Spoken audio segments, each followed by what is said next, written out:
हाँ जी, अस्सलाम वालेकुम। इस वीडियो को कंटिन्यू करती हूँ, ठीक है। आप प्रीवियस वीडियो का ही ये कंटिन्यूएशन है। 7.3 एक्सरसाइज हम कर रहे हैं और दिस इज़ क्वेश्चन नंबर 2।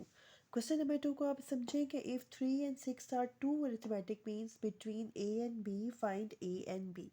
सो आप इसको किस तरह से करेंगे? आपने पूरी एक सीक्वेंस बनानी है अरिथमेटिक मीन की। ए आपने पहले लिखा, ए 3 और 6 को आपने बिटवीन में लिखा, B this sign indicates between and then B.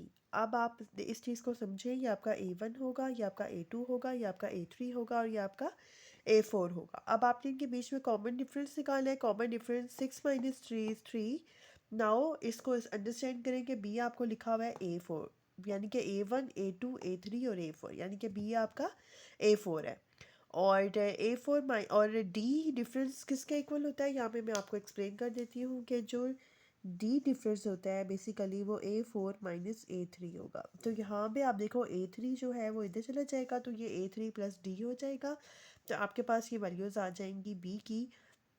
A3 आपका जो है वो 6 है, 6 plus 3 is equal to, difference आपने अभी निकाला था वो आपका 3 है, तो 6 प्लस 3 जो है वो आपके पास क्या आ जाएगा, 9 आ जाएगा। इसी तरह आपने यहाँ से अब आपने b की वैल्यू जो है वो फाइंड आउट कर ली है। b की वैल्यू निकालने के बाद आप इसी तरह a की वैल्यू निकालेंगे। a plus D equal to 3, that means कि आपके पास जो ये मैंने लिखा हुआ है यानी कि A2 माइनस A1, तो 3 minus A equal to D, वो आपने लिखा A plus D equal to 3 as it is, ऐसे ही करके तो आपके पास जो है वो ए की वैल्यू 0 आ जाएगी।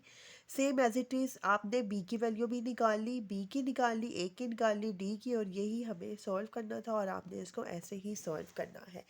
Now come to the more questions of that exercise. तो आपने बाकी क्वेश्चन नंबर 3 को देखें। क्वेश्चन नंबर 3 भी आपको अरिथमेटिक मीन का कुछ ऐसे ही दिया हुआ है। इसमें आपको 3 अरिथमेटिक मीन्स निकालने हैं बिटवीन 11 एंड 19, और आप इसको किस तरह से सॉल्व करेंगी? आपने A1 आपको 11 लिखा हुआ है, A5 आपको 19 लिखा हुआ है। अब आपने इसको सॉल्व कैसे करना है ये मैं आपको, ये दोनों इसको बहुत अच्छे तरीके से एक्सप्लेन किया हुआ है। सबसे पहले तो आपने बेटा फार्मूला लिखना है, A N equal to A plus N minus 1 D. यहाँ पे आपने ये चीज़ लिखी, उसके बाद आपने 3 अरिथमेटिक मीन्स इस तरह से निकालने हैं। मैं आपको इस चीज़ को एक्सप्लेन करती हूँ। हाँ जी, तो अब मैं इस चीज़ को एक्सप्लेन करने के लिए आपको एक दफ़ा क्वेश्चन दोबारा आपको दिखा देती हूँ। क्वेश्चन आपको लिखा हुआ है कि find 3 arithmetic means between 11 and 19। अब आपने 3 अरिथमेटिक मीन्स निकालने हैं, तो this question is totally different here. First of all you have to write the total sequence of arithmetic mean.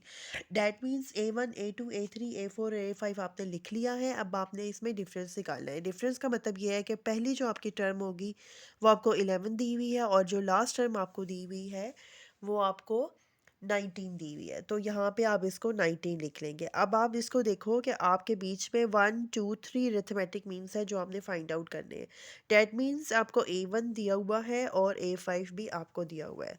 तो आपने डायरेक्टली जो है वो A5 का फार्मूला, यानी कि ए एन माइनस जो फार्मूला होता है, क्या फार्मूला होता है, A N equal to A1 plus N minus 1 into D लिखा हुआ होता है। ठीक है, अब आपको ये जो फार्मूला आपको लिखा हुआ है, अब आपने इसको फाइंड आउट करना है। इसको फाइंड आउट करने के लिए आपको n जो है वो आपको लास्ट आपको 5 दिया हुआ है, तो आप यहाँ पे लास्ट वैल्यू वाला पुट करेंगे और सबसे पहले इसका फार्मूला जनरेट करेंगे। तो फार्मूला जनरेट करने के लिए A5 इक्वल टू A1 आपको 11 दिया हुआ है, 11 प्लस आपको 5 जो है n आपको 5 दिया हुआ है, तो 5 माइनस 1 इज़ 4, और यहाँ पे d आ जाएगा। ठीक है, इसी तरह आपने जो है वो इसको इसको लिख लें। इसको आप लिख लो 11 प्लस 4d। तो डैट मीन्स मुझे ये वाला फार्मूला है इसको फॉलो करना है और अपनी बाकी टर्म्स जो है वो फाइंड आउट करनी है। तो बाकी टर्म्स को फाइंड आउट करने के लिए अगर आप इस क्वेश्चन को गौर से देखें, तो सबसे पहले तो आपने यहाँ से डी की वैल्यू निकाली है। तो डैट मीन्स यहाँ से मुझे डी की वैल्यू निकालनी है। A5 जो है वो आपको 19 दिया हुआ है, तो मैं यहाँ पे इसको 19 लिख लूँगी। 19 minus 11 which is equal to 4d। 19 minus 11 is 8। So D की वैल्यू आपके पास जो आ जाएगी 8/4 विच इज़ इक्वल टू 2। ठीक है, तो यहाँ से मैंने अपनी डी की वैल्यू जो है वो निकाल ली है। अब डी की वैल्यू निकालने के बाद सेम आपने ये फार्मूला फॉलो करना है जो मैंने बहुत स्टार्ट में 7.1 के लेक्चर में आपको बताया था कि A1 is equal to A plus D. So आपने 11 प्लस यहाँ पे आपने इसकी वैल्यू पुट करते जाना है। पहले आपने A1 की वैल्यू निकाली, सेम इसी तरह आपने A2 की वैल्यू निकाली। A1 की वैल्यू आपके सामने 13 आ गई है, A2 की वैल्यू आपके सामने 15 आ गई है, A3 आपको 17। सो वही जस्ट हमें यही चीज़ें रिक्वायरमेंट थी कि बीच में क्या आ रहा है, 13, 15 and 17 is my required answer. Question number 4 is totally same. Question number 4 भी एग्जैक्टली आपने इसी मेथड से, इसी प्रोसीजर से आपने करना है और इसको सॉल्व कीजिएगा ज़रूर। अगर ना हो सका तो अगेन आप मुझे कमेंट सेक्शन में ज़रूर बताइएगा, आई विल एक्सप्लेन और मैं इसकी वीडियो अगेन बना दूँगी। Now come to the question number 5। Question number 5 है 6 अरिथमेटिक मीन निकालने हैं आपको 5 एंड 8 के बीच में। सेम प्रोसीजर अप्लाई करें। 5 को आप A1 लिखें और द लास्ट नंबर लिखें और फिर बाद में आपने इन सब को सेम, पहले आपने A N यानी कि जो उसके फाइनल टर्म वाला फार्मूला होता है उसकी हेल्प से आपने D निकालना है। D निकालने के बाद सेम आपने A+D, A+2D, A+3D up to जितनी भी अरिथमेटिक मीन 6 D's हैं वो आपने फाइंड आउट करने हैं और आपने बाद में लेटर ऑन उसकी सीक्वेंस अरिथमेटिक मीन की लिख लेनी है। क्वेश्चन नंबर 6 में भी आपको 7 निकालने हैं। ये भी आपने खुद करना है। इस क्वेश्चन को भी आप इस क्वेश्चन को करें, ये भी सेम प्रोसीजर से ही सॉल्व होगा और आपने इसको इसी तरह से सॉल्व करना है। Now we are just moving to the next question which is about 7। Question number 7 की तरफ आते हैं। Now come to the question number 7। Question number 7 में है कि if the arithmetic mean between 5 and b is 10 then find the value of b। यानी कि यहाँ ये क्वेश्चन थोड़ा डिफरेंट है। इस क्वेश्चन को अच्छे तरीके से आप समझें कि अरिथमेटिक मीन जो है वो आपने निकालना है between 5 and b। That means you have to find out the value of b। ठीक है। आपको b की वैल्यू b इक्वल टू b लिखा हुआ है और आपको अरिथमेटिक मीन जो फुल है वो 10 दिया हुआ है। That means you have to just put the first of all the formula over here, a is equal to a plus b over 2। a आपको यहाँ पे 5 दिया हुआ है which is written over here और b आपको b ही दिया हुआ है और अरिथमेटिक मीन का जो आपको है वो 10 दिया हुआ है। That means 10 equal to a plus b over 2।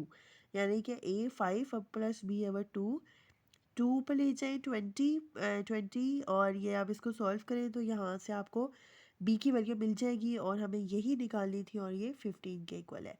Question number 8 जो है इसको रिव्यू करते हैं। Question number 8, if the arithmetic mean between a and 10 is 40 then find the value of a।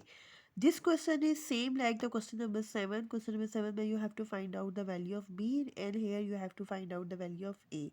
Same procedure apply on that question and finally you get the required answer। Now come to the question number 9। Question number 9 is about if the three arithmetic means between a and b are 5, 9 and 13, find a and b। So you have to just find out the value of a and b। a and b लिख के बीच में आपने arithmetic mean लिखा। ये question थोड़ा सा उसके similar है बट टोटली थोड़ा सा ऑपोजिट है। इसमें भी आपने क्या करना है, सबसे पहले you have to find out D, then आपने डी की हेल्प से ही इसको सॉल्व करना है। Same like question number 2। Question number 2 को ही इन्होंने फॉलो किया हुआ है और इसको इन्होंने सॉल्व किया हुआ है। आप इसको सॉल्व कीजिएगा और बता दीजिएगा। This is R 7.3 review exercise. अगर आपको इसमें कोई भी क्वेश्चन डिफ़िकल्ट लग रहा हो तो ज़रूर कमेंट सेक्शन में बताइएगा। I will make a video of that question as well। Thank you जज़ाकल्लाह for today's lecture। अपना बहुत ख्याल रखिएगा और कमेंट सेक्शन में ज़रूर बताइएगा।